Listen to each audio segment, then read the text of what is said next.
दा बेखायनो जों बयबो मिथिगौ 1996 आव 6 मासनि थाखाय कच राजबंशीनो अर्डिनेन्स अधिघोषणानि गेजेरजों ट्राइबेलनि स्टेटासखौ होनाय जादोंमोन आरो माजुलिया एसटी सीट माजुलियाव मिसिं मानसि थायो सनवाल बा ट्राइबेल मानसि थायो बेयाव गुबुनारि हारसा बा असमियाफोर दङब्लाबो ट्राइबेल सीट हिसाबै ट्राइबेलनि संख्यानो बारा आरो बे माजुलि सीटनिफ्राय करुणा दत्त नाय सासे कच राजबंशी व्यक्तिया 6 मासनि थाखाय जि अर्डिनेन्स खालामनानै एसटी होदोंमोन बिथाङा बे समाव एमएलए देरहानानै फैदोंमोन एसटी समष्टिनिफ्राय कच राजबंशी मानसिया गोदानै एसटी मोननायनि उनाव आरो मेडिकेल इन्जिनियारिं एपीएससी यूपीएससी गोबां कलेज इउनिभार्सिटिनि एडमिशन साख्रि बाख्रियाव 1996 आव बिथांमोना आसामनि गोबां सीटखौ दखल खालामनो हादों दा बेखायनो साननो गोनां खोथाया बेनो जे दिनै आसाम विधान सभानि बिसायख'थिखौ नोजोर बोनानै आसामनि गिबि मन्थ्रिया बे खोथाखौ स्पष्टयै बुंदों जे मोनद' हारिनि एसटी होनायनि बेलायाव आसाम सरकारा पूर्ण समर्थन दङ दिनै जों नायदों जे बिजेपि कांग्रेस एजिपि जेसेबां दोलोफोर दङ आसामाव पलिटिकल पार्टिस बयबो समर्थन दङ 6 जनगोष्ठीखौ जनजातिकरण खालामनांगौ आरो दिनै आसु एजिवाइसिनिफ्राय लानानै जेसेबां ट्राइबेलनि अनगायै जेसेबां हारि हारिसाफोरनि माहारियारि फरायसा आफादफोर दङ बिथांमोनाबो बयबो समर्थन खालायो जे ट्राइबेल होनायाव जोङो सापर्ट खालायो रावहाबो दिनै बादा गैया दा बेबायदि पर्यायाव आसामनि गिबि मन्थ्रिया बुंदों जे थांनाय समाव आसाम सरकारा जे मोनसे रिकमेन्डेशन हरदोंमोन तरुण गगৈनि समाव प्रणब गगৈ जे स्पिकार विधान सभानि बिथांनि इनिशिएटिभआव रायलायलायनायनि गेजेरजों जे थाखानाय एसटीखौ खहा खालायाबासिनो एसटी होनायाव जोंहा आपत्ति गैया होननानै बेबायदि रिकमेन्डेशन हरदोंमोन आरो फैबाय थानाय 25 नभेम्बराव आसाम विधान सभायाव थाखानाय एसटीखौ खहा खालायाबासिनो एसटी खालामनायनि जि रिकमेन्डेशन बेखौ उइथड्र खालामनानै एसटी खालायोब्ला थाखानाय एसटीनि खहा जागोन आरो बेबायदिनो जों अधिकारखौ होगोन होननानै दिनै आसामनि गिबि मन्थ्रिया स्पष्टयै बिथाङा स्टेटमेन्ट लाखिदों आरो बेयो जोंनि थाखाय साननो गोनां आसाम विधान सभायाव 22 जन एमएलएफोर दङ ट्राइबेल एमएलए मन्थ्रिफोर दङ 7 स्पिकार दङ डेपुटि स्पिकार दङ आरो एमएलएफोर दङ गुबुन गुबुन हानजानि गुबुन गुबुन पार्टिनि दा बिथांमोना मा रल लायो बे 25 नभेम्बरावसो जों नुगोन रुलिंनिफ्राय मा रल लायो अपोजिशननिफ्राय मा रल लायो जिहेतु मोनसे धारणा होनानै दोनदों जे आसामाव जुदि 1.5 कोटि बे जनसंख्यानि सुबुंफोरा जुदि एसटी जायोब्ला आसामा ट्राइबेल स्टेट जागोन होननानै भारतनि संबिधानाव कुनु खनायाव कुनु आर्टिकलाव कुनु सिडुलाव एसटी स्टेट बा ट्राइबेल स्टेट होननानै बेबायदि कनसेप्ट लिरनाय गैया बे मोनसे भुवा धारणा होनानै माने बांलादेशनिफ्राय रैखा खालामनो थाखाय एसटी खालामनांगौ बेबायदि परिबेसखौ दिनै तयार खालामनाय जों नुदों दा बेखायनो मानगोनां आइ आफा रायजो राजा नोंथांमोन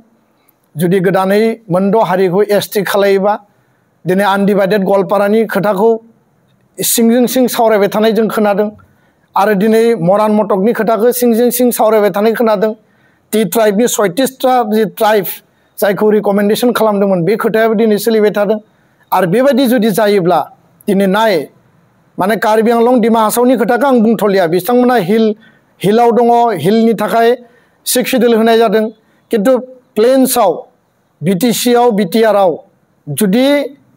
मोनद' हारिया एसटी मोनोब्ला आहमा जोंनियाव फैया आहमा लाबाय मरान मटका जोंनियाव फैया आहमा लाबाय सुतिया जोंनियाव फैया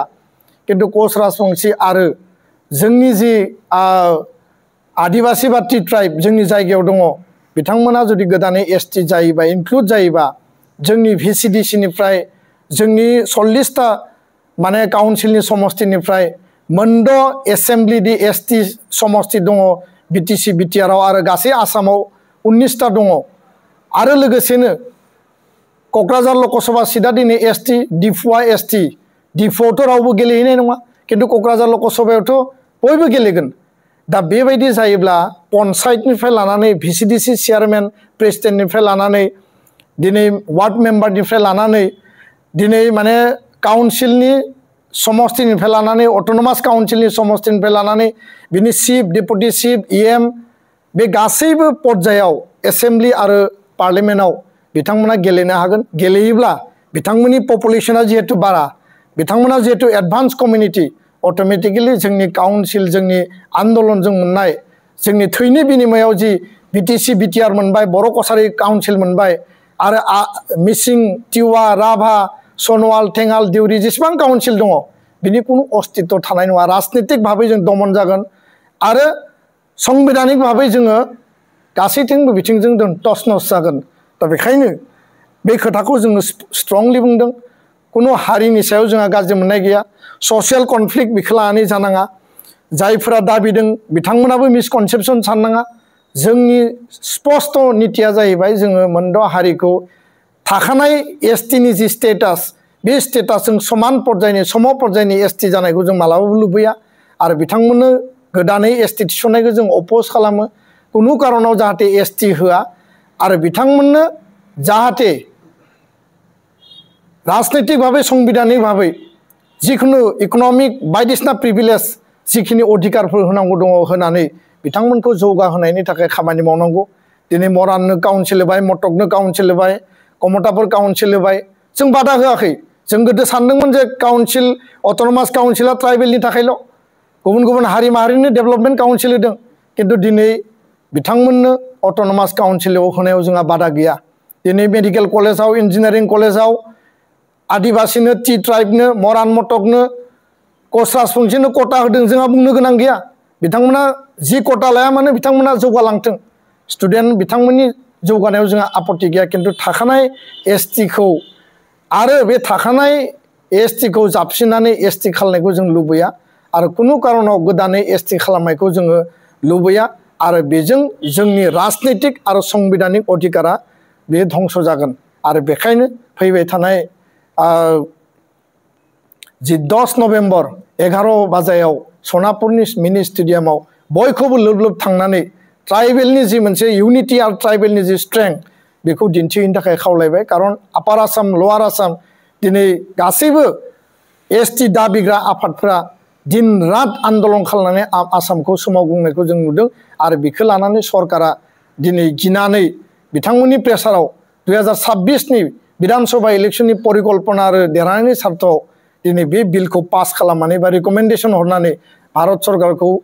पार्लियामेन्टआव बिल पास खालामनायनि थाखाय बाध्य खालामनो नागिरदों आं बेखिनिखौनो फोरमायबाय आरो खावलायबाय।